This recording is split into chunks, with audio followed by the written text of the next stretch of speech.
Dr. Wafa Sultan. Ladies and gentlemen, I always feel a need to make fun of myself, to laugh at myself in order to cover up, to repress the sadness that deeply implanted in my heart, especially when it comes to speak about women in Islam. Now I am free,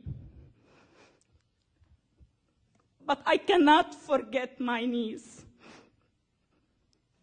She was forced to marry her cousin when she was 10. He was over 40. Her marriage was valid and legalized under the Islamic Sharia because Muhammad, the Prophet of Islam, married his second wife when she was 6. He was over 50. I always remember my niece coming back to her father's house, begging her not to send her back to her husband. He would say, in Islam, it is shame for a woman to leave her husband's house. God will reward you for obeying him. At the age of 25, my niece committed suicide by setting herself on fire. She was burned to death, leaving 4 children behind her.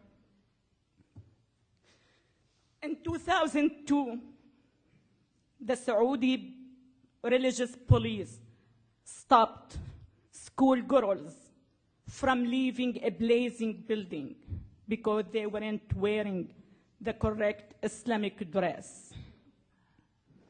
There were about 800 female students in the school building when this tragedy took place, and at least 15 girls were killed, according to Saudi newspaper, which I don't believe. I believe the number was much higher. Because of that, and because of many, many human tragedies that I had witnessed in the first 3 decades of my life, I have decided to fight Islam. Please pay attention to my statement. To fight Islam, not the political Islam, not the militant Islam, not the radical Islam, not the Wahhabi Islam, but Islam itself. I truly believe that the West has invented these terms for the sake of being politically correct.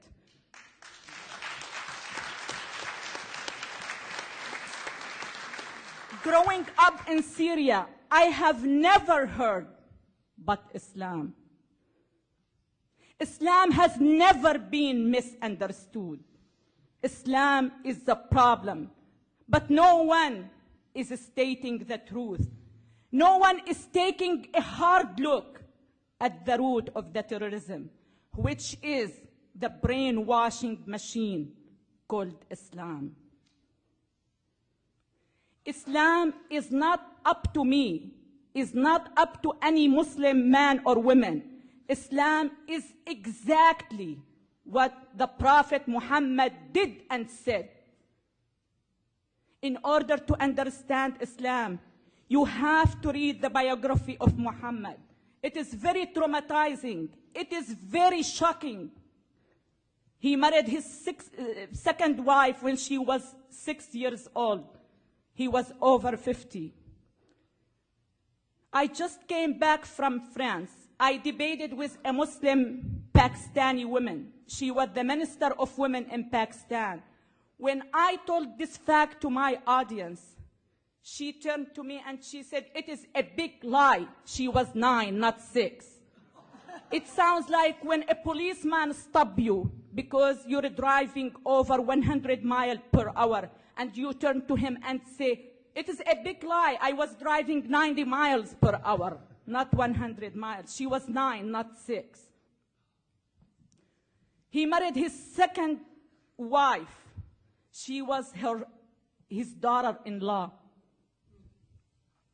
His son was adopted, and at that time it wasn't accepted by the pre-Islamic Arabic culture.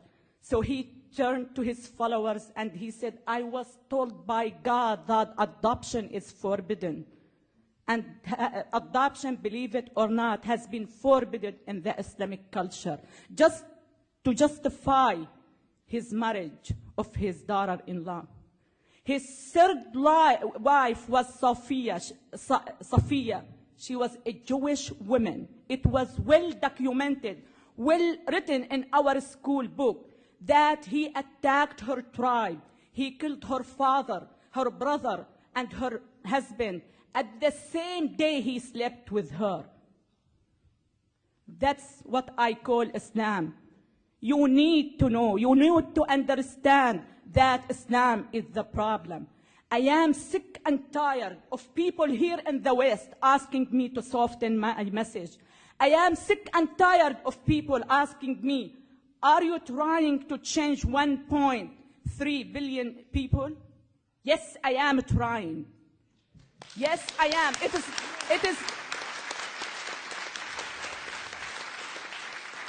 It is not a matter of I am trying. I will change him.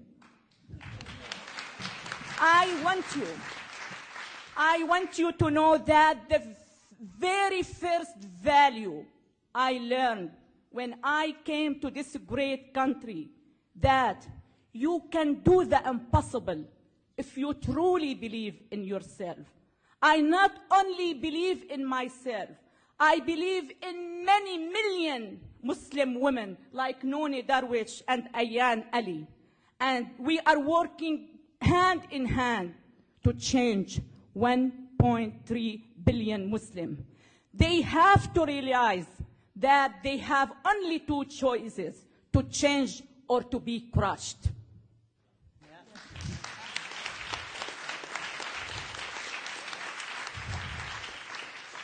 Please, please don't let your civilized way of thinking interfere with your defending your great country.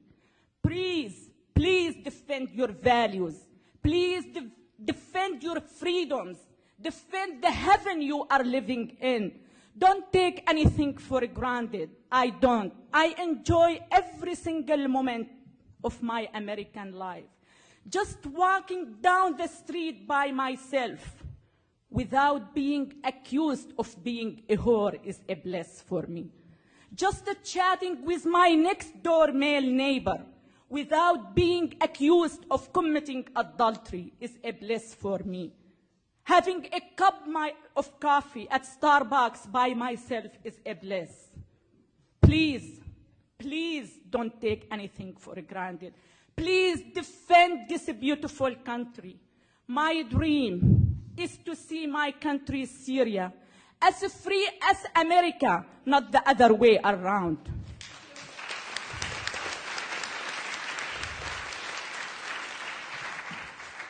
When I was in Syria, I cried a lot. Now that I am free, I still cry, and much harder, for those women whom I left behind. My dream of one day, having all of them free, should be the dream of all humanity. Thank you so much.